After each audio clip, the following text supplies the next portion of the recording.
الله الرحمن الرحیم. سلامونه احترامات نیکې له نیکې پر زړه مې ومنئ. هیله منم چې ښه اوسئ. مخامخ راته صدیق جان ولاړ دی. صدیق جان د هغه ماشوم پلار دی چې د سرطان تکلیف لري، د وینې سرطان دی که نه، څه ورته تلسیمیا، ښه د وینې سرطان دی او اوس مهال په پاکستان کې بستر دی.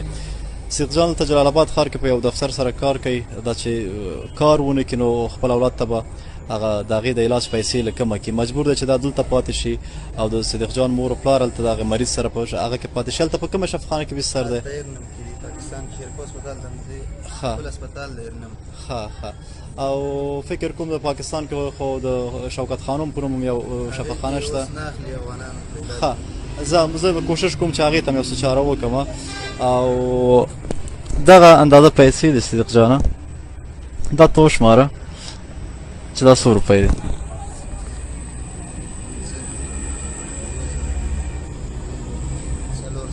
صدیق جانه دا د مسافرو پیسې دي، دا چې چا پیسې دي هغې ته دعا کوه.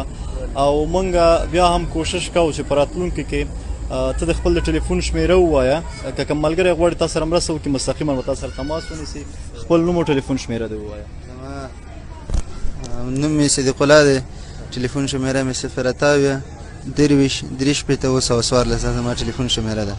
یو ځل بیا ورته ورو تکرار کړه. 0 23 314 صدیق الله مې. نو انشاءالله داسې کېدی چې دغسې ملګري پیدا شي تا سره په دغه تکلیف کې منډه تړلی ووایي یا هم د هغې په علاج کې. مور مې ده، پلار مې ده، هم د زړه تکلیف لري، هم په هسپتال کې پروت دی. سرفرز د کور صرف زه یم هلته کار کوم. او ته مجبور یې چې بس دغلته کار وکړې، ځان مریضانو په هغه دې نه شي کولی، ځکه چې دا ونه کړې پیسې به ته د کمه کړې. نه شم کولی بل کار. هغه یم، پلار مې زړه تکلیف لري. بل ورور مې هغه مړ شو 18 کلن و. هغه یوازینی کس د فامیل ته یې؟ فامیل زه یم. نور مور مې دغه هم ګردو تکلیف لري. هر څه معلوم دي، اسناد لرم په لاس باندې، هر څه راسره شته دی. بس دوی سره د خدای ښه وکړي چې چا ما سره مرسته کړي او څوک مرسته کوي.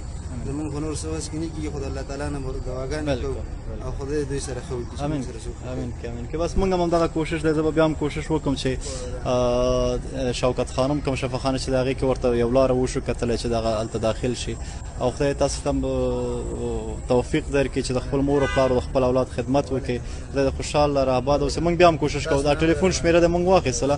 انشاءالله داسې ډېر ملګري به وي چې مستقیما تا سره تماس ونیسي او انشاءالله تا سره به کومک وکړي. ژوندی اوسه. ډېره مننه. خدای په امان. مننه. سلام علیکم.